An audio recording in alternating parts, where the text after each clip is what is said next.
सभी बच्चों को नमस्कार। आज काफ़ी दिन बाद मैं क्लास स्टार्ट कर रहा हूँ, माफ़ी चाहता हूँ।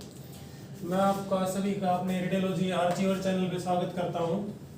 लास्ट टाइम हमने पढ़ा था ट्रैकिया के बारे में, उसके बाद मैंने बताया था ट्रैकिया के बाद हम पढ़ेंगे लंग्स के बारे में।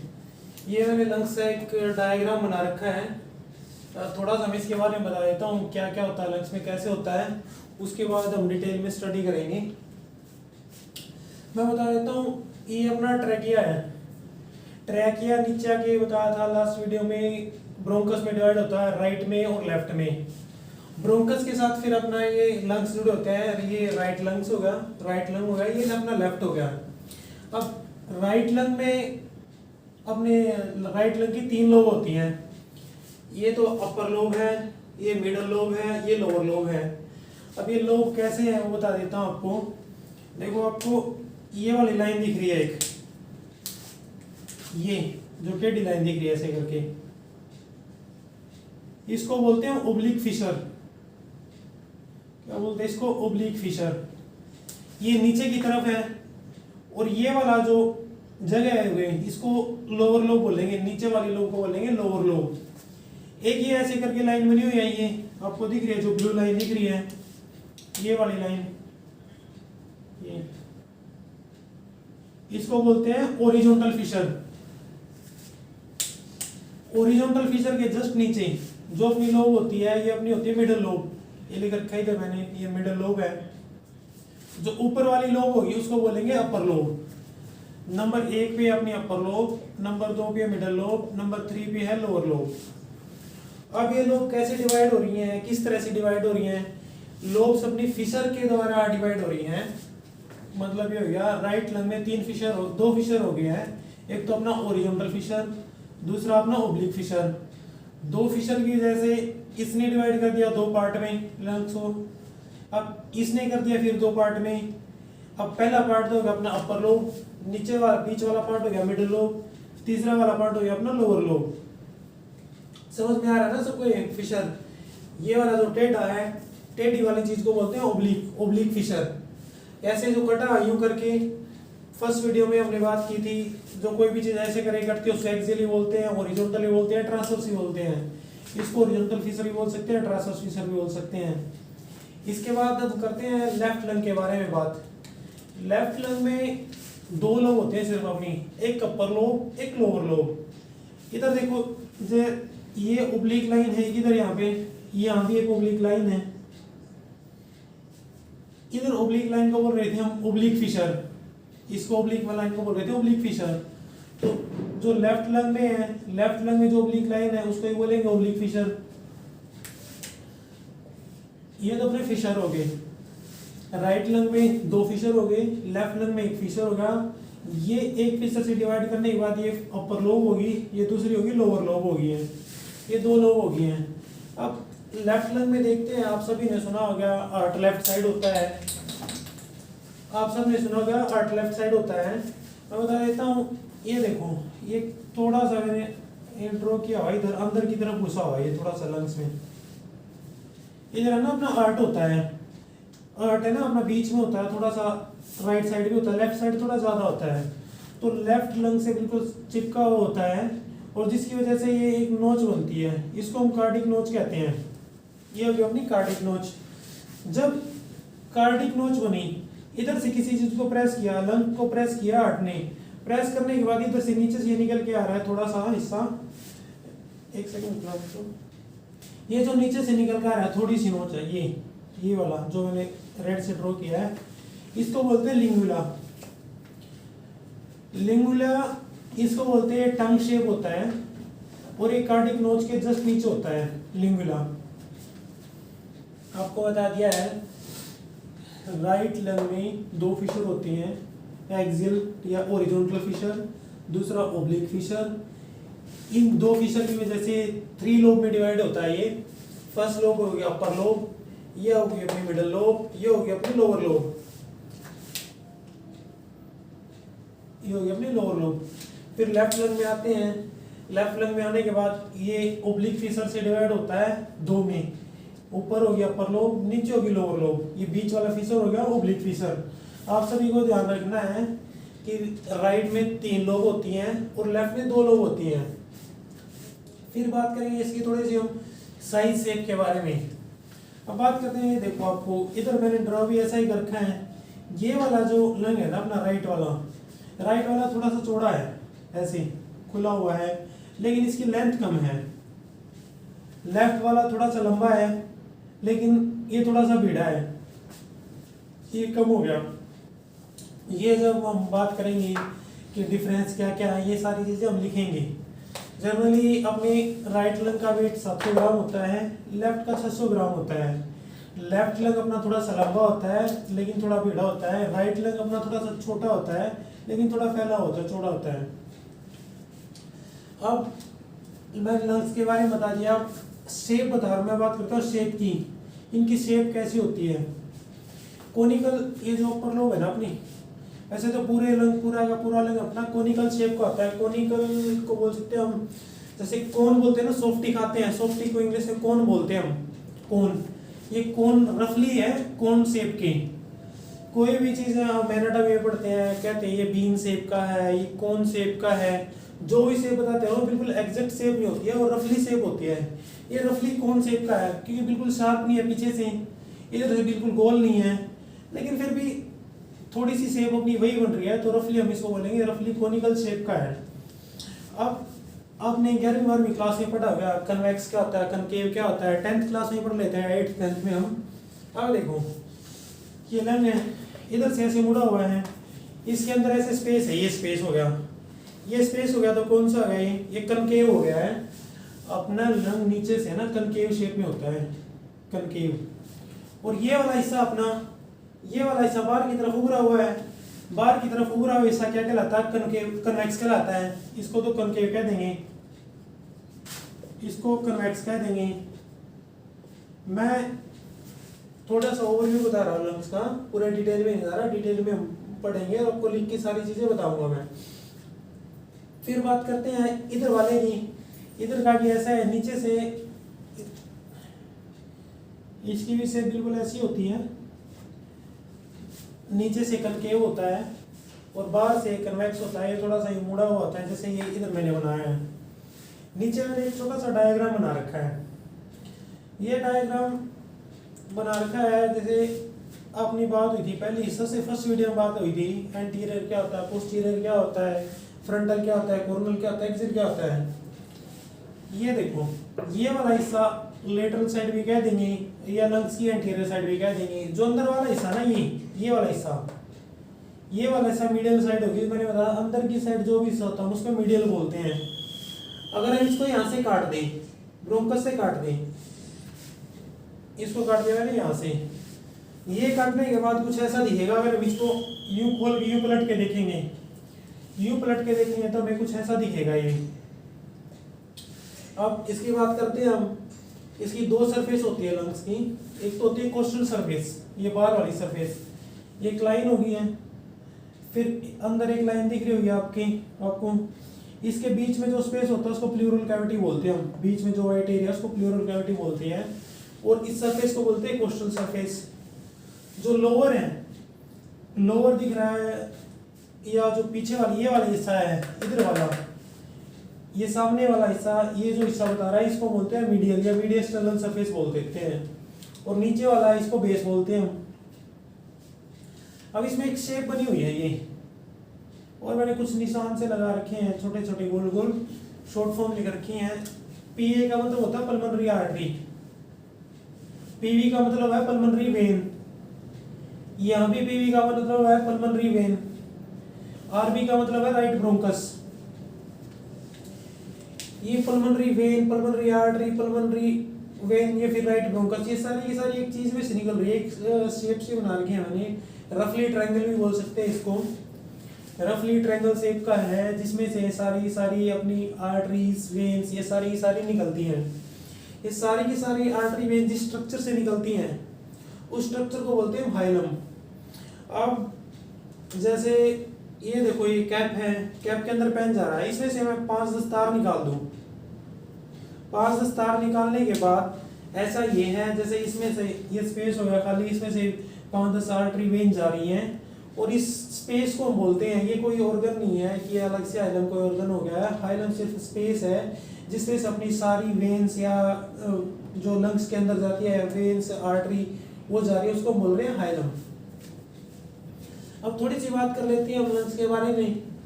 लंग्स का कलर कैसा होता है? लंग्स का कलर अपना लाइट पिंक कलर होता है।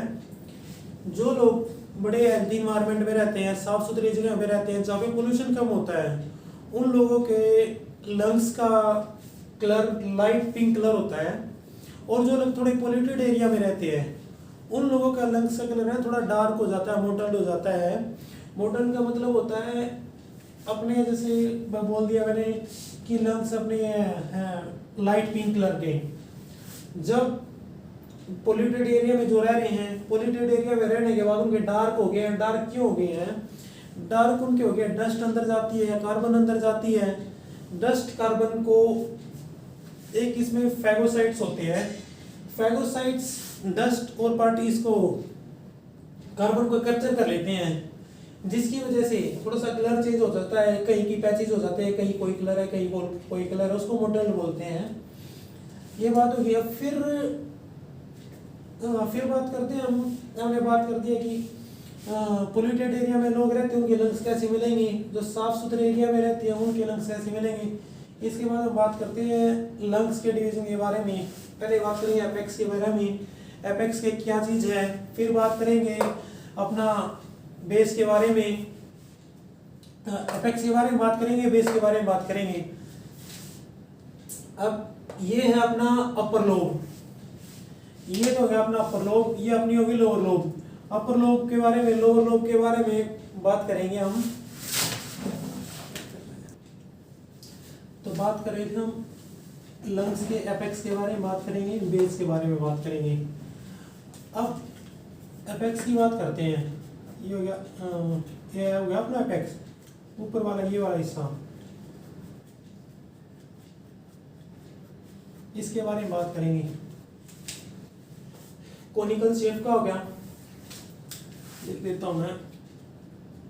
कोनिकल शेप कहां से कहां तक एक्सटेंड होता है? ये जो अपनी फर्स्ट रिब है ना, उसके एंटीरियर एंड से क्लेविकल से just 2.5 centimetre above from clavicle, 2.5 centimetre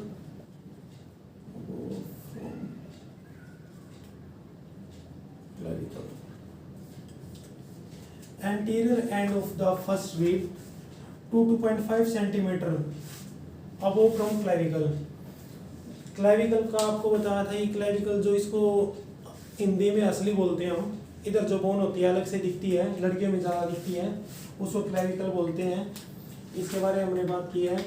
ये कोनिकल शेप का होता है, ये कोनिकल शेप होगी। कहाँ से कहाँ तक ये पहले अपनी ये बात होगी है। इसके बाद बात करते हैं हम इसके बेस। ये है ना, ऊपर से अपना सर्वाइकल प्लूरा से कवर होता है। सर्वाइकल प्लूरा, प्लूरा क्या होता है? प्लूरा है ना, प्लूरा एक थिन सीरस मेम्ब्रेन होती है। सीरस मेम्ब्रेन का मतलब है, सीरस मेम्ब्रेन बनती है सीरम से। अपनी बॉडी में सीरम प्रेजेंट होता है जिससे सीरस मेम्ब्रेन बनती है, उसको हम प्लूरा बोलते हैं। अपना ऊपर से ये है, ऊपर से अपना ये सर्वाइकल प्लूरा से कवर होता है। फिर बात करते हैं हम बेस की। दोनों लंग्स में अपर लोब भी है और बेस भी है। अब बेस की बात करते हैं हम। बेस अपना नीचे से, ये वाला नीचे से अपना कनकेव होता है। पहले एक बात कर चुका हूं इसके बारे में। बेस अपना कनकेव होता है, बेस अपना नीचे से कनकेव होता है। बेस हमारा कनकेव हो गया। इसकी शेप की बात करें तो शेप कौन सी होती है? ये सेमील्यूनर शेप का होता है बेस। बेस को हम सेमील्यूनर शेप बोलते हैं, सेमील्यूनर। सेमील्यूनर शेप का मतलब होता है अर्धचंद्राकार, आधे चांद के जैसी।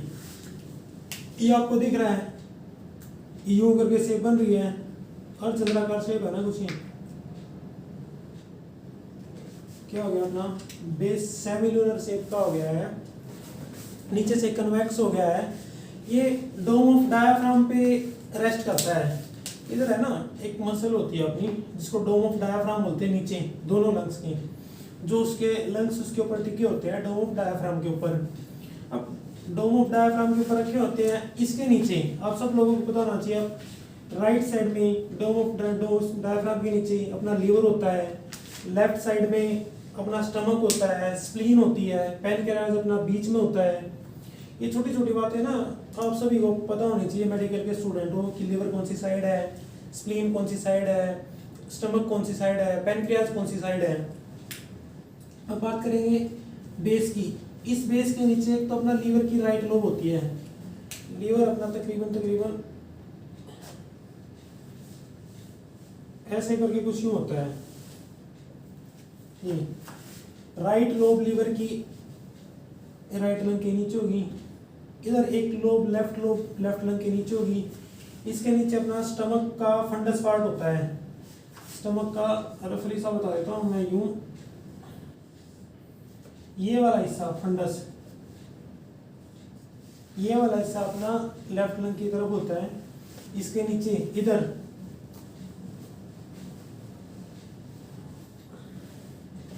अपनी स्प्लीन होती है लेफ्ट लंग के नीचे ही, बीच में अपना पैनक्रियाज होता है। पैनक्रियाज थोड़ा सा लेफ्ट साइड भी होता है, राइट साइड भी होता है, ठीक है। इधर हेड होता है पैनक्रियाज का, इधर टेल होती है। मैंने बता दिया इसके नीचे लीवर हो गया है, इसके नीचे स्टमक हो गया है, स्टमक का फंडस पार्ट हो गया है, फिर अपना स्प्लीन हो गया है। इसके बाद बात करेंगे हम हाइलम के बारे में। मैं बता हाइलम के बारे में बात करेंगे, हाइलम में से कौन कौन सी चीज़ें होती हैं, अपने दोनों लंग्स में से कौन कौन सी चीज़ें निकल के जाती हैं। हाइलम को ना रूट ऑफ लंग्स भी बोलते हैं। जहाँ पे हाइलम प्रेजेंट होता है उधर सारी की सारी आर्टरी, जैसे पल्मोनरी आर्टरी होगी, पल्मोनरी वेन होगी, left bronchus, right bronchus, left lung में से लेफ्ट ब्रोंकस होगी, राइट लंग में से राइट ब्रोंकस होगी, ये सारी की सारी चीज़ें जहाँ से निकलती हैं उसको रूट ऑफ लंग्स भी बोलते हैं, लंग्स की रूट ही बोलते हैं। और इसकी दो सरफेस होती है लंग्स की अपनी। एक तो होती है अपनी कोस्टल सरफेस, ये मैंने ड्रा कर दिया, एक लाइन इधर से पीछे से ड्रा कर देता हूँ। ये बीच में प्लूरल कैविटी होगी है, ये होगी अपनी coastal surface. Coastal surface, coastal surface अपनी स्मूथ होती है और स्मूथ होती है, कन्वेक्स होती है, मतलब बाहर की तरफ उभरी हुई होती है, इसको हम कोस्टल सरफेस बोलेंगे। फिर उसको बाद बोलते हैं मीडियल सरफेस। ये वाला हिस्सा अपना, ये वाला हो गया अपना मीडियल सरफेस। मीडियल सरफेस के पोस्टीरियर हाफ में, मतलब पीछे वाले आधे हिस्से में अपना हाइलम प्रेजेंट होता है, जहाँ से सारी रूट आर्टरी निकलती हैं, उसी को हम बोलते हैं हम। तो बता देते हैं राइट लंग में क्या क्या चीज़ें होती हैं, लेफ्ट लंग की तरफ क्या क्या चीज़ें होती हैं। सारी लंग्स के अंदर नहीं होती हैं, लंग्स के पास होती हैं, लेफ्ट में क्या है, राइट में क्या है। तो मैंने कुछ चीज़ें पहले से लिख दी हैं ताकि ज़्यादा टाइम बर्बाद ना हो आप लोगों का। बात करते हैं anterior surface of the Oracle, right Oracle. आप सभी को पता है एक राइट एट्रियम होता है, लेफ्ट एट्रियम होता है, राइट वेंट्रिकल होता है, लेफ्ट वेंट्रिकल होता है। जो राइट एट्रियम है ना, उसके पास उसकी वॉल पे है ना एक पाउच टाइप होता है जिसको ओरिकल बोलते हैं। ओरिकल के ना कान की शेप बोलते हैं, कान की शेप, जैसा कान की शेप को बोलते हैं ओरिकल। एक कान की शेप का वाल के पास फोल्ड होता है अपने राइट एट्रियम की वॉल के पास, कान जैसी शेप होती है, इसको ओरिकल बोलते हैं। इसके आप लिख रहे हैं anterior surface of right Oracle. Right lung है, इधर होगा अपना राइट एट्रियम होगा, इधर अपना राइट वेंट्रिकल होगा। तो सीधी सीधी सी बात है, इधर राइट एट्रियम है तो ये हो गया इसका एंटीरियर सरफेस ऑफ ओरिकल हो गया। उसके बाद दूसरे नंबर पे लिख दिया राइट एट्रियम हो गया। तीसरे नंबर पे लिख दिया पार्ट ऑफ राइट वेंट्रिकल। सबको पता है पूरा का पूरा हार्ट है ना राइट में भी नहीं होता ना, पूरा पूरा लेफ्ट में होता है। कुछ हिस्सा है ना, कुछ हिस्सा राइट वेंट्रिकल का यहाँ चिपका होता है, कुछ हिस्सा राइट वेंट्रिकल का इधर हो गया, लेकिन इसलिए लिख दिया part of right ventricle. Phrenic nerve होगी, एसवीसी होगी, एसवीसी को बोलते हैं सुपीरियर वेना केवा। इसके बाद origin of right brachiocephalic when होगी। ये आपको ब्रेकियोसेफेलिक वेन, आर्टरी, इनके बारे में ना एक एनजीओ की फिल्म दिखाऊंगा आपको बड़े अच्छे से, एक्सरे में कैसे दिखती हैं, बिल्कुल अलग अलग वेन की लेबलिंग करके बहुत तरीके से बताऊंगा मैं, कैसे ब्रांच दिखती हैं, कैसे निकली हुई होती हैं, अच्छे से समझाऊंगा। अभी आप सिर्फ ये याद रखो इसमें से क्या क्या निकल रही है। आर्ट आप सभी को पता होता है, बीच में अर्ट होता है। सबसे पहले बात की थी हमने अर्ट से, ये दोनों अलग अलग करता है अर्ट इन दोनों को। अब राइट साइड की बात करें, राइट ब्रैकियोसेफेलिक वेन होगी, एजाइगस वेन होगी, origin of right subclavian artery होगी, फिर ट्रैकिया हो गया, फिर ईसोफेगस हो गया। ईसोफेगस का आपको पता है ना कि खाने वाली नली बोलते हैं, ट्रैकिया को सांस वाली नली बोलते हैं। फिर आ जाते हैं लेफ्ट की साइड। लेफ्ट की साइड लेफ्ट ऑरिकल, जैसे बताया था राइट एट्रियम में एक पाउच टाइप होता है कान की शेप जैसा, ऐसे ही लेफ्ट में होता है, वाल पे होता है। लेफ्ट ऑरिकल होगा, फिर लेफ्ट एट्रियम होगा, फिर यही नर्व आ गई, फ्रेनिक नर्व आ गई है, फिर पल्मोनरी ट्रंक आ गया है, आर्च ऑफ एओर्टा आ गई है। आर्च ऑफ एओर्टा कैसे को पता है, ये देखो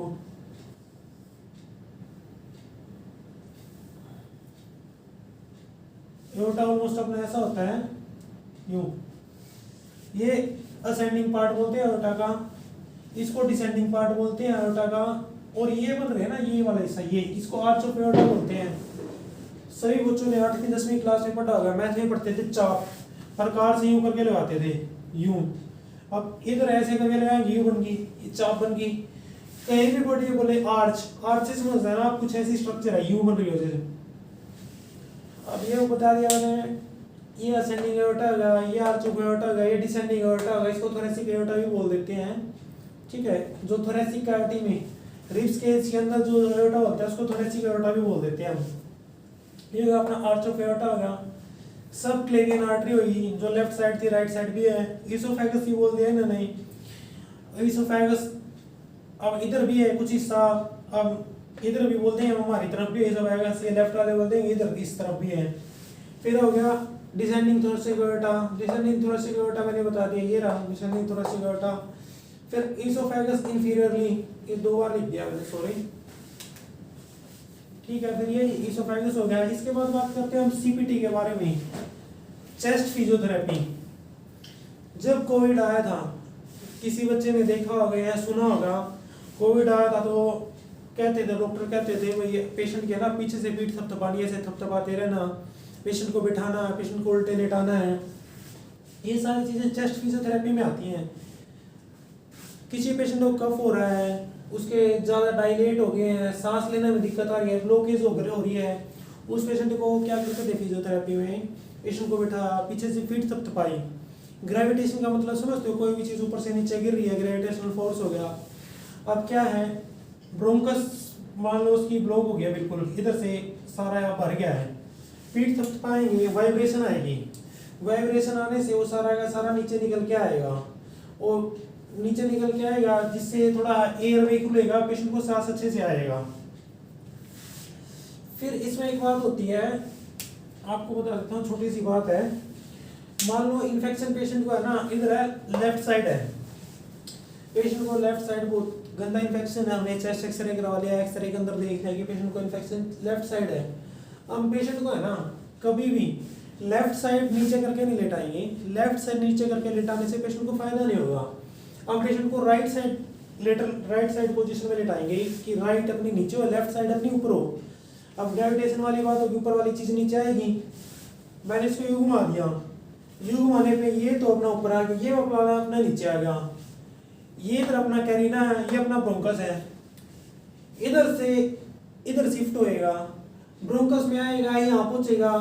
आपको बता दें बहुत सेंसिटिव एरिया आता है, कफ आई, कफ से जो अंदर का इन्फेक्शन है, म्यूकस होता है, बलगम भी बोल देते हैं हिंदी में, वो सारी की सारी बाहर निकलेगी, जिससे थोड़ा सा एयरवे क्लियर होएगा, पेशेंट को रिलीफ मिलेगा।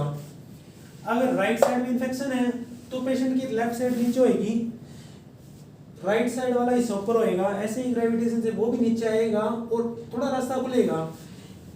ये 100% ट्रीटमेंट नहीं है कि आप ऐसे करने से इन्फेक्शन ठीक हो जाएगा, पेशेंट को रिलीफ मिलता है। जिस पेशेंट को सांस लेने में तकलीफ हो रही है, इसका इन्फेक्शन ज़्यादा है, उसको कुछ ना कुछ रिलीफ मिलेगा। ये फिजियोथेरेपी में आती है चीज़ें, ठीक है। चेस्ट फिजियोथेरेपी बोलते हैं इसको। ध्यान रखना है, अफेक्टेड एरिया कभी भी नीचे वाली साइड नहीं होगा, अफेक्टेड एरिया हमेशा ऊपर की तरफ होगा। अब बात करते हैं difference between right lung and left lung. Difference क्या है दोनों में, ऑलरेडी हम डिस्कस कर चुके हैं ये बातें, क्या डिफरेंस है, फिर भी आपको एक बार याद दिला देता हूँ क्या डिफरेंस है। राइट लंग में दो फिशर हैं, ट्रांसवर्स फिशर या हॉरिजॉन्टल फिशर है, दूसरा ओब्लिक फिशर है। राइट लंग की 3 लोब होगी, upper lobe, middle lobe, lower lobe.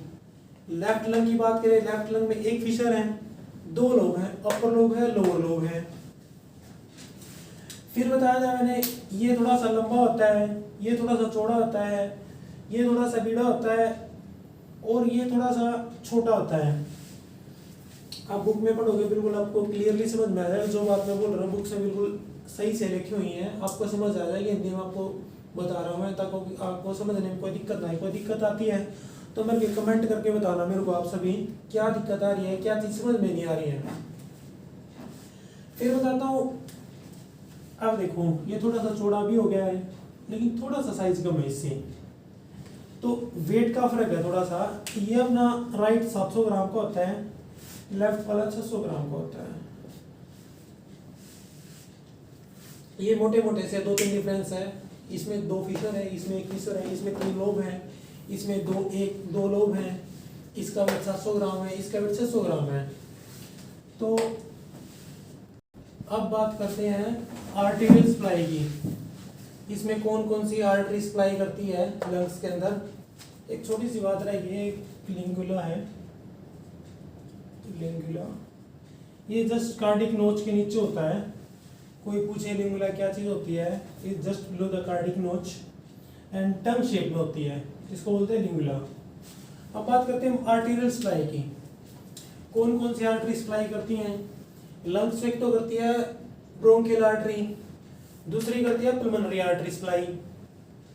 Bronchial artery ये अराइज होगी थोरेसिक एओर्टा से, ब्रोंकियल आर्टरी थोरेसिक एओर्टा से अराइज होगी, और इनमें से एक इंफीरियर इंटरकोस्टल आर्टरी होती है जो सप्लाई करती है ब्रोंकियल ट्री को। ये सप्लाई करेंगी ब्रोंकियल ट्री को, अराइज कहाँ से होती है, थोरेसिक एओर्टा से। और एक पोस्टीरियर इंटरकोस्टल आर्टरी होती है जो सप्लाई करती है ब्रोंकियल ट्री को। इसके बाद बात करते हैं पल्मोनरी आर्टरी की। पल्मोनरी आर्टरी एंटर करती है हाइलम से, हाइलम से एंटर करेगी और ये नीचे जाके एंड कहाँ पे होती है, हाइलम सेंट्री करेगी और एंड होगी कैपिलरी प्लेक्सिस में। प्लेक्सिस का मतलब होता है जाल, कैपिलरी का प्लेक्सिस। कहीं पे लिखेगा नर्व प्लेक्सिस, कहीं भी प्लेक्सिस लिखकर आप समझ लेना जाल है, कोई गुच्छा है। कैपिलरी प्लेक्सिस में एंड होता है ये पल्मोनरी आर्टरी। पल्मोनरी आर्टरी क्या करती है, पल्मोनरी आर्टरी है ना, डीऑक्सीजनेटेड ब्लड लेके जाती है और वो कहाँ पे छोड़ देती है। डीऑक्सीजनेटेड ब्लड लेके कहाँ से जाएगी, राइट एट्रियम से लेके जाएगी, राइट एट्रियम से डीऑक्सीजनेटेड ब्लड लेके जाएगी, हाइलम से एंटर करेगी, नीचे कैपिलरी प्लेक्सिस में छोड़ देगी।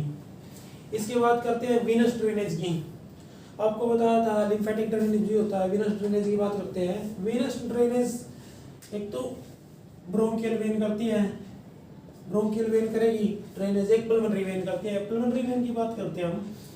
पल्मोनरी वेन का क्या काम होता है, ये ना जो ऑक्सीजनेटेड ब्लड है, जिस ब्लड के अंदर ऑक्सीजन मिल गई है, वो राइट लंग से ले जाके, लेफ्ट लंग से ले जाके लेफ्ट एट्रियम में मिला देती है। फिर लेफ्ट एट्रियम से पूरी बॉडी में अपना सर्कुलेट होता है अपना ऑक्सीजनेटेड ब्लड। क्या पता लगा, पल्मोनरी आर्टरी जो डीऑक्सीजनेटेड ब्लड है, जिसके अंदर ऑक्सीजन नहीं है, तो वो ब्लड लेके आती है राइट एट्रियम से और कहाँ जाती है, लंग्स में चली जाती है। लंग्स में चले जाके कैपिलरी प्लेक्सिस में छोड़ देती है। फिर क्या होता है, फिर पल्मोनरी वेन होती है, वो लंग्स उसको फिल्टर कर देती है, उसके अंदर ऑक्सीजन मिला रहती है। पल्मोनरी वेन क्या करेगी, उसको ऑक्सीजन को लेके आएगी और लेफ्ट एट्रियम में छोड़ देगी। लेफ्ट एट्रियम में छोड़ने के बाद वो सारी की सारी अपनी पूरी बॉडी में पहुंचाने का काम होता है। अंदर का जो इधर से अपना एट्रियम से लेके फिर सारी जगह ब्लड पहुंचता है, टिश्यूज तक पहुंचता है, उसको हम इंटरनल रेस्पिरेशन बोलते हैं। Internal respiration. ये हमने जब स्टार्ट किया था ना तब बताया था एक्सटर्नल रेस्पिरेशन से क्या होता है।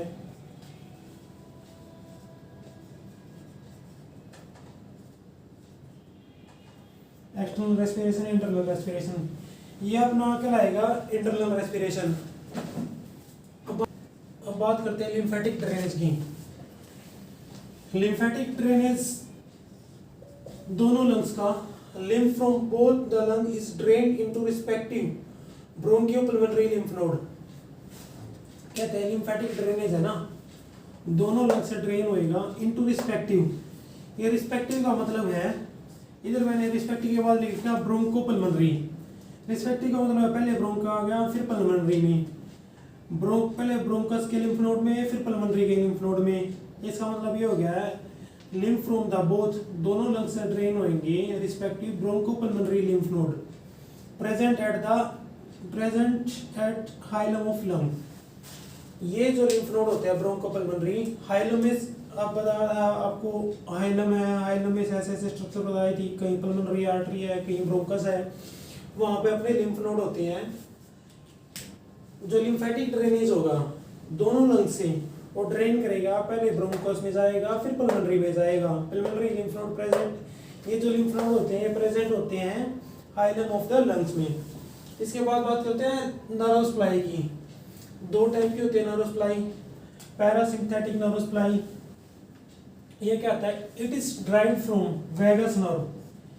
ये वैगस नर्व से आती है और the fibre are motor to the bronchial muscle. जो फाइबर होते हैं वो मोटर का काम करते हैं, मतलब संदेश लेके जाना। आप जब ब्रेन के बारे में पढ़ोगे ना, इन सारी चीज़ों के बारे में पढ़ोगे, मोटर का क्या काम है, कैसे होता है। फाइबर होते हैं, fibre are the motor to the bronchial muscle. Bronchial muscle के लिए फाइबर मोटर का काम करते हैं। And secretomotor to gland of bronchial tree. Secretomotor है वो ब्रोंकियल ट्री के ग्लैंड से जो काम करता है, इट काज ब्रोंकोकॉन्स्ट्रिक्शन।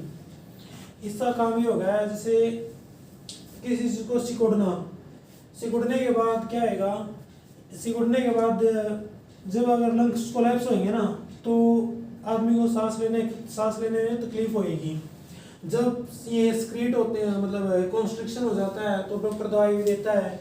कभी कभी अपनी खांसी की दवाइयों में लिखा होगा ब्रोंकोडाइलेटर, ब्रोंकस को डायलेट करता है। जब ये ऐसे सिकुड़ जाती हैं, ये चीज़ हो जाती है पैरासिम्पथेटिक सप्लाई में, तो उसके बाद दवाई वगैरह दे के उनको डायलेट करते हैं, जिससे वो ठीक हो जाता है। फिर उसके बाद करते हैं सिंथेटिक सप्लाई की। इस सप्लाई में क्या होता है, ये प्री गैंग्लियन फाइबर होते हैं, प्री गैंग्लियन फाइबर होते हैं जो आते हैं स्पाइनल सेगमेंट से। स्पाइनल सेगमेंट मिल रहा है T2 to T5। T2 का मतलब होता है थोरेसिक सेकंड वर्टिब्रा और थोरेसिक फिफ्थ वर्टिब्रा। वर्टिब्रा आपको थोड़ा सा बताता है, सर्वाइकल 7 होती है, थोरेसिक अपनी 12 होती है। थोरेसिक को हम डोर्सल भी बोल देते हैं, डोर्सल जो गर्दन से नीचे की होती है। थोरेसिक 12 ऊपर से 1 से लेकर नीचे 12 गिनेंगे हम, T12 बोल देते हैं, T1 से T12। तो T2 से T5 तक ये अपना निकलते हैं प्री गैंग्लियन फाइबर, जो कहाँ से आते हैं, T2 से T5 सेगमेंट से आते हैं। इनका एक्शन क्या आता है, opposite to the parasympathetic nerve supply. Opposite क्या गए, क्या काम कर रही थी, एक कॉन्स्ट्रिक्शन का काम कर दिया, इसने सिकोड़ दिया। इसका काम क्या है, इसका काम है इसको डायलेट करने का काम। ये क्या करेंगे, जो चीज ब्रोंकस को इन्होंने ब्रोंकोल को डायो किया था, कंस्ट्रिक्शन किया था, ये वाली सप्लाई इनको दोबारा से डायलेट कर देगी। समझ आ रहा है, ये इसके बिल्कुल अपोजिट है। ये अपना सिकुड़ने का काम कर रहा है, ये अपना डायलेट का काम कर रहा है। बस ध्यान रखना, ये कहाँ से आ रही है, drive from the vagus nerve. ये वैगस नर्व से आ रही है सप्लाई। ये अपनी कहाँ से आ रहा है, प्री गैंग्लियन फाइबर, ये आ रहा है T2 से T5 के तक आ रहे हैं। अब थोड़ी सी नर्सिंग एप्लीकेशन की बात करेंगे। कुछ इंपॉर्टेंट बातें आपको मैं बताऊंगा, कुछ इंपॉर्टेंट बातें आपको बता देता हूँ मैं। अब बात करते हैं लंग्स में है ना, जनरल बात करते हैं हम किसी भी चीज़ में अगर हम हवा भर दें, बलून है, बलून में हवा भर देंगे तो पानी में नहीं डूबेगा। लंग्स में अगर हवा भरी होगी तो पानी में नहीं डूबेगा। जैसे आप कि उसका टुकड़ा काट के पानी में डाल देना, वो तैरता रहेगा, सिंक नहीं होएगा, डूबेगा नहीं। अब क्या होता है, कुछ डॉक्टर होते हैं फोरेंसिक वाले, किसी पुलिस केस में या कोई बच्चा जन्म हुआ है, बच्चे का पता लगाना भी, कोई बच्चा डेड मरा हुआ पैदा हुआ है या फिर जिंदा पैदा हुआ है।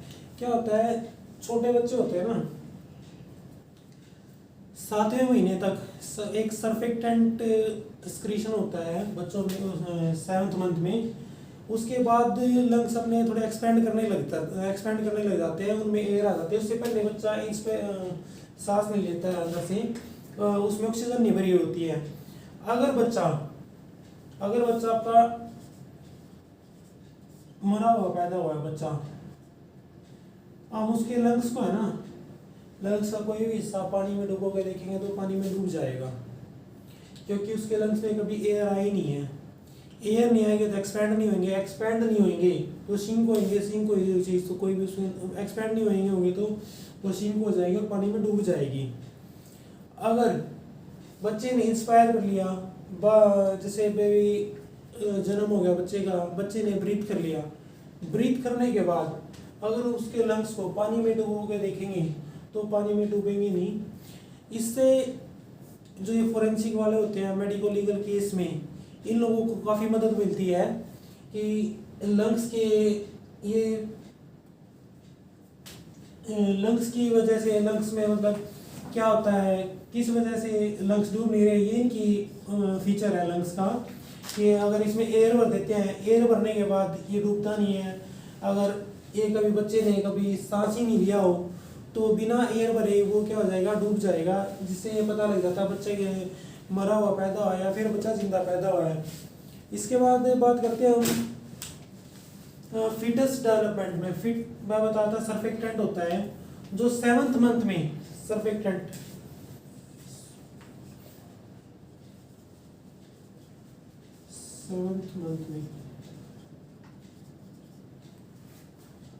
जो सर्फेक्टेंट होता है अपना 7th मंथ में एल्वियोलर एपिथेलियम बिगिन करता है, उसका स्क्रीशन बिगिन करता है 7th मंथ में। जो फिटस की वाइबल एज भी मानी जाती है कि अभी फिटस पूरी तरह ग्रो हो गया है और इसके लंग्स भी एक्सपैंड होने लगे हैं।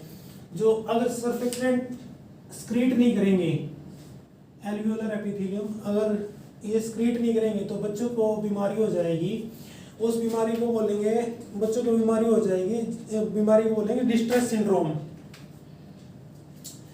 अगर सर्फेक्टेंट कम रिलीज हो तो हम इसको डायरेक्टली है ना एंडोट्रैकियल ट्रैक के थ्रू हम बच्चे में इंजेक्ट भी कर सकते हैं अगर ये कम रिलीज हो तो। फिर बात करते हैं हम एक पल्मोनरी थ्रोम्बोलिज्म। उसमें क्या होता है, बताया था आपको, पल्मोनरी आर्टरी होती है, पल्मोनरी वेन के बारे में बताया था मैंने। थ्रोम्बोलिज्म का मतलब है अंदर से ब्लड क्लॉट हो जाते हैं, यूं करके, इधर से ब्लड क्लॉट हो गया, इधर से ब्लड क्लॉट हो गया, बीच से भी हो गया, पूरा का पूरा ब्लॉक हो गया है। अगर इसमें ब्लड क्लॉट हो गया तो आगे ऑक्सीजन सप्लाई नहीं जाएगी, ऑक्सीजन सप्लाई नहीं जाएगी तो क्या आएगा, सडन डेड हो सकती है किसी भी आदमी की। अगर ऑक्सीजन सप्लाई नहीं जाएगी तो सडन डेड हो जाएगा, सडन वो एक्सपायर हो जाएगा, जिसको बोलते हैं ब्रोंकोथ्रोम्बोलिज्म। एक बात करते हैं ब्रोंकोजेनिक कार्सिनोमा। ये ब्रोंकस का कार्सिनोमा होता है, ब्रोंकस का कैंसर होता है। क्या होता है, ये जो लोग सिगरेट बीड़ी ज़्यादा पीते हैं या फिर कुछ ऐसे एरिया में काम करते हैं जहाँ पे डस्ट ज़्यादा है, कार्बन पार्टिकल है, उन लोगों को ब्रोंकोजेनिक कार्सिनोमा होता है। बहुत ही खतरनाक होता है। ब्रोंकोजेनिक कार्सिनोमा से क्या होता है, वो जो अपने आसपास के एरिया हैं, आसपास के एरिया में जल्दी से कैंसर फैल जाता है। मेल ज़्यादातर आदमी से प्रभावित होते हैं क्योंकि आदमी ज़्यादा बीड़ी सिगरेट पीते हैं, एज कम्पेयर टू लेडीज। अब बात करते हैं ब्रोंकोपल्मोनरी सेगमेंट के बारे में। ब्रोंकोपल्मोनरी सेगमेंट है, ये एक ऐसा सेगमेंट होता है लंग्स में जो एक इंडिपेंडेंट यूनिट, फंक्शनल यूनिट है, जो अपने आप में अकेले काम करने वाली फंक्शनल यूनिट है, जो किससे मिलकर बना होता है, टर्सरी ब्रोंकस से मिलकर बना होता है। जब हमने एक ब्रोंकस ट्री का इमेज बनाई थी उसमें दिखाया था, एक जगह लिखा था टर्सरी ब्रोंकस। ये टर्सरी ब्रोंकस से मिलकर बना होता है ब्रोंकस सेगमेंट। ये इंडिपेंडेंट फंक्शनल यूनिट है लंग्स की। हर एक लंग्स में 10 ब्रोंकोपल्मोनरी सेगमेंट होते हैं, 10, राइट में भी लेफ्ट में भी। अब हमने राइट के भी लिख दिए हैं, लेफ्ट लंग के भी लिख दिए हैं। राइट लंग के अपर लोब में एक तो हो गया अपाइकल। अपाइकल भी ऊपर वाला हिस्सा होता है, उसको बोलते हैं अपाइकल। फिर एंटीरियर आगे वाला हिस्सा, पोस्टीरियर पीछे वाला हिस्सा, 3 हो गए, 1 2 3। फिर हो गया मीडियल अंदर की तरफ 4, लेटरल बाहर की तरफ 5। फिर ये मिडल लोब की बात कर रहे हैं। मिडल लोब में ये तो अपर लोब की होगी, मिडल लोब की होगी। मिडल लोब में एक मिडिल साइड हो गया, लेटरल साइड हो गया, एपिकल साइड हो गया, 6 एपिकल साइड। 7वां मीडियल बेसल। मीडियल बेसल का मतलब हो गया अंदर की तरफ और नीचे। देखो ये तो हो गया, अगर ये बॉडी है,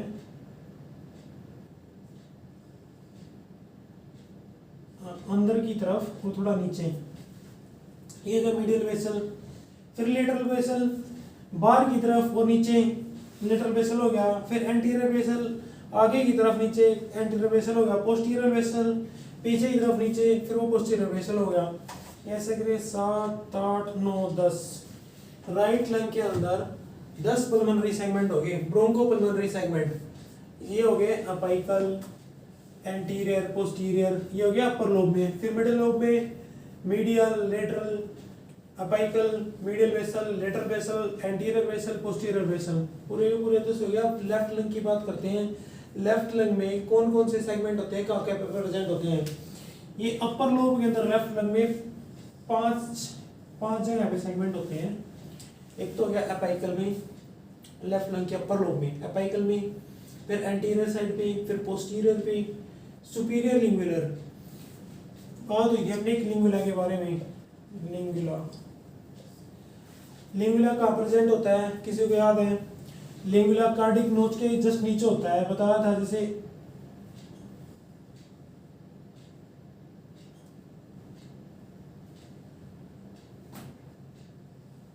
कुछ इस टाइप से रफ सा डायग्राम बनाया है। इधर ये तो कार्डिक नोच होगी, इधर जो टंग शेप बताया था लिंगुला, टंग से प्रोजेक्शन लिंगुला होती है। एक ये सुपीरियर लिंगुला में, इंफीरियर लिंगुला में, ये सारी बातें आपको बता चुका हूं मैं। एंटीरियर क्या होता है, पोस्टीरियर क्या होता है, सुपीरियर क्या होता है, इंफीरियर क्या होता है, मिडिल क्या होता है।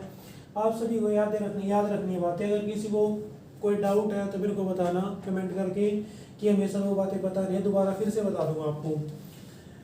फिर लोअर लोब की बात आ गई है। मिडिल लोब की अपने लेफ्ट लंग में तो अपर लोब और लोअर लोब होती हैं, इसमें राइट में अपर, मिडिल, लोअर ऐसे होती हैं। अब इसके आगे लोअर लोब की बात, apical basal, medial basal, lateral basal, anterior basal, posterior basal. 5 तो ऊपर में होगी, 5 लोअर में होगी। ये टोटल हो गया 10 ब्रोंकोपल्मोनरी सेगमेंट। ये सभी के सभी आपको ब्रोंकोपल्मोनरी सेगमेंट याद रहने चाहिए, सभी के सभी आपको याद रहने चाहिए। अब एक छोटी सी बात बता देता हूँ मैं आपको। जब इन्फेक्शन होता है ना पेशेंट को, टीबी बोलते हैं जनरली, है ना। मेडिकल में जाओगे आप, किसी को टीबी हो गया ऐसे नहीं बोल रहे थे टीबी होगी, इसको मतलब चेस्ट इन्फेक्शन हो गया है, चेस्ट इन्फेक्शन बोल देते हैं, टीबी बोल देते हैं। किसी को टीबी हो जाता है, चेस्ट इन्फेक्शन हो जाता है, वो ब्रोंकोपल्मोनरी सेगमेंट से कंफर्म कर लेते हैं कि इसको टीबी है या इन्फेक्शन है, क्या है, ब्रोंकोपल्मोनरी सेगमेंट से कर लेते हैं पता। जैसे ये मैंने बताया है कि ब्रोंकोपल्मोनरी सेगमेंट ये इंडिपेंडेंट फंक्शनल यूनिट है। अगर कभी इसमें दिक्कत आ जाए तो हम इसको अकेले को इसको रीसेट करते हैं, इसको ठीक कर सकते हैं ब्रोंकोपल्मोनरी सेगमेंट को। अगर पेशेंट को कैंसर हो जाए, कैंसर क्या करेगी, कैंसर इसको सेप्टा का ब्रेक डाउन कर देगी, सेप्टा लेयर होती है उसको तोड़ देगी और एडजेसेंट उसके जो पास के आसपास के एरिया है उसमें भी फैल जाएगी। तो फिर हम ये सिर्फ ब्रोंकोपल्मोनरी सेगमेंट से नहीं और चीज़ों से ही पता लग जाता है इसको कैंसर है। अब बात करते हैं लंग्स के फंक्शन की। लंग्स के फंक्शन क्या होते हैं ऑलरेडी डिस्कस कर चुके हम।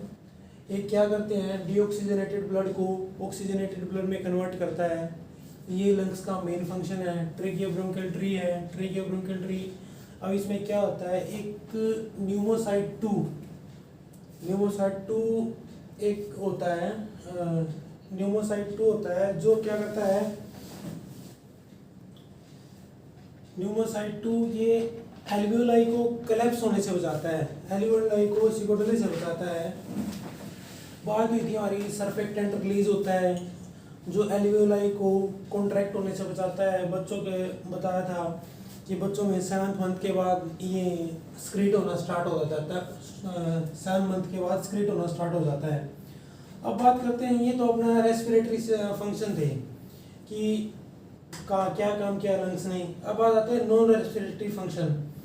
नॉन रेस्पिरेटरी फंक्शन में एक होता है एंजियोटेंसिन, ये कन्वर्टिंग एंजाइम होता है, ये प्रेजेंट होता है पल्मोनरी कैपिलरीज में, पल्मोनरी कैपिलरी एंडोथेलियम में। ये क्या करता है, ये एंजियोटेंसिन 1 को एंजियोटेंसिन 2 में कन्वर्ट कर देता है, जो किसके लिए रिस्पॉन्सिबल होता है, जो ब्लड प्रेशर मेंटेन करने के लिए रिस्पॉन्सिबल होता है। अब देखो सांस लेने के अलावा ब्लड को ऑक्सीजनेट करने के अलावा और क्या काम कर रहे हैं लंग्स, और ये काम कर रहे हैं, क्या कर रहे हैं, एंजियोटेंसिन 1 को कन्वर्ट करके 2 में कन्वर्ट कर देते हैं, जो रिस्पॉन्सिबल होता है ब्लड प्रेशर मेंटेन करने के लिए। फिर उसके बाद होता है एपीयूडी सेल्स होते हैं, इनको न्यूरोएंडोक्राइन सेल भी बोलते हैं। ये प्रेजेंट होते हैं ब्रोंकियोलर ट्री में, ये ब्रोंकियोलर ट्री में प्रेजेंट होते हैं। ये प्रोड्यूस करते हैं वैसोएक्टिव सब्सटेंस। वैसोएक्टिव सब्सटेंस का क्या काम होता है, ये टोन को मेंटेन करते हैं, जैसे ये ब्लड प्रेशर को मेंटेन करते हैं, हार्ट रेट को भी मेंटेन करते हैं, ये ब्लड फ्लो को मेंटेन करने का भी काम करते हैं। एपीयूडी सेल्स जो कहाँ प्रेजेंट होते हैं, ब्रोंकियोलर ट्री में, ब्रोंकियोलर ट्री में प्रेजेंट होते हैं, जो क्या maintaining tone of the bronchioles. अब देखो दो चीज़ आपको पता लगी, कोई पूछे सिर्फ ब्लड को ऑक्सीजनेट करने का काम करता है, उसके अलावा भी काम करते हैं ये चीज़ें। बीपी मेंटेन करता है, ब्रोंकस को मेंटेन करने, टोन मेंटेन करने में काम करता है, कैसे रहने चाहिए। जैसे आपने बात की थी एक पैरासिम्पैथेटिक और सिंथेटिक के बारे में, एक तो डायलेट कर रहा था, एक उनको कॉन्ट्रैक्ट कर रहा था। अब एक डायलेट कर रहा है, एक कॉन्ट्रैक्ट कर रहा है, दोनों के बीच की पोजीशन रखने हमने, ना तो पूरा ज़्यादा डायलेट करना है ना ज़्यादा कॉन्ट्रैक्ट होना चाहिए, सारी चीज़ें मेंटेन होनी चाहिए। इस टाइप की चीज़ें मेंटेन भी करता है अपने लंग्स, ठीक है।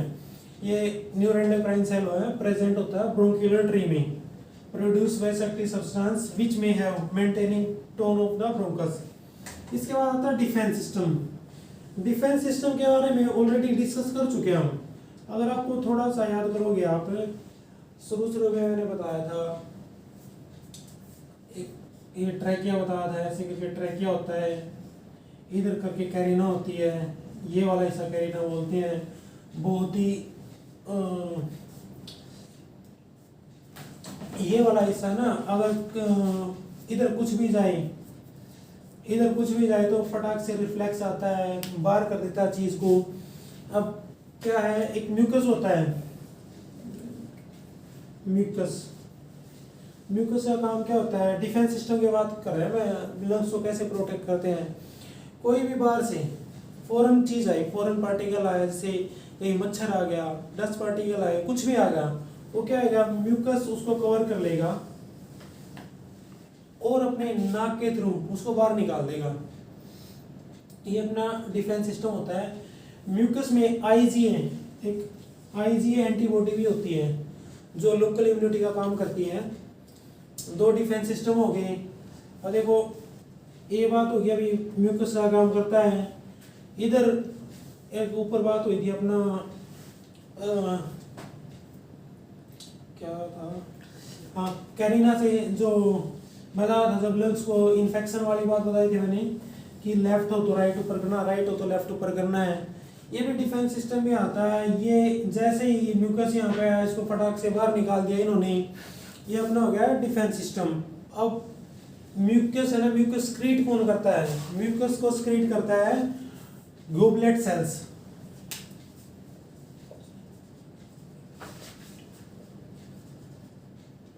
ये म्यूकस को स्क्रीट करने का काम करते हैं, जो फॉरेन बॉडी को कैप्चर कर लेता है, बाहर निकाल देता है, ठीक है। ये अपना डिफेंस सिस्टम। तो कल मैं कोशिश करूंगा आपकी रेस्पिरेटरी सिस्टम की पूरी चैप्टर कंप्लीट करा दूं। आज के लिए इतना सफिशिएंट हो गया है, मेरे को लगता है वीडियो थोड़ी सी लंबी हो गई है। सभी बच्चों का धन्यवाद वीडियो देखने के लिए। अगर कोई बात समझ में ना आए तो मेरे को कमेंट करके बताना आपको क्या समझ में नहीं आ रही है। अगर आपको वीडियो अच्छी लगी अपने दोस्तों से शेयर कर लेना। अपना चैनल है रेडियोलॉजी आरजे और इसको सब्सक्राइब कर लेना। सभी बच्चों को धन्यवाद। जय हिंद।